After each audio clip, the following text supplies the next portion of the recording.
মানে জাস্ট একটা জিনিস চিন্তা করেন যে আপনি এরকম হাসপাতালের বেডে শুয়ে আছেন, তার মধ্যে আপনি মহিলা, অ্যান্ড এতগুলো ব্যাডা মানুষ, আই ডোন্ট নো তারা তার পরিচিত কিনা বা কিছু, আমি ভিডিওর পিছনের হিস্ট্রি কিছুই জানি না, বাট আমার দেখে যেটা মনে হইলো তার মধ্যে আপনি অপ্রস্তুত অবস্থায় আছেন, আপনি অসুস্থ, হয়তো বা মৃত্যুর সাথে পাঞ্জা লড়তেছেন।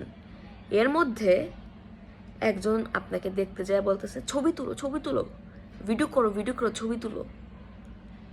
মানে এইরকম অপ্রস্তুত অবস্থায় আপনার ছবি বা ভিডিও তোলে, এবং যে বলছে ছবি তুলো, ভিডিও তুলো, ভিডিও করো, তার এইরকম সিচুয়েশনে তার নিজের কীরকম লাগতো?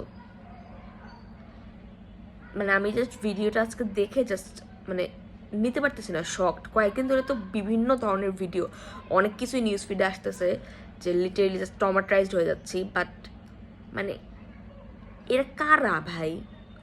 কি এদের ব্যাকগ্রাউন্ড, কি এদের পারিবারিক শিক্ষা, জীবনে কি শিখছে এরকম ধামড়া ধামড়া বেডা, ধামড়া ধামড়া বেডি? আমি বুঝি না ভাই। আমি তো বেটার মনে অর্ধেক বয়সের মানুষ, বেটার বয়সে কত মানে ভালোই হবে।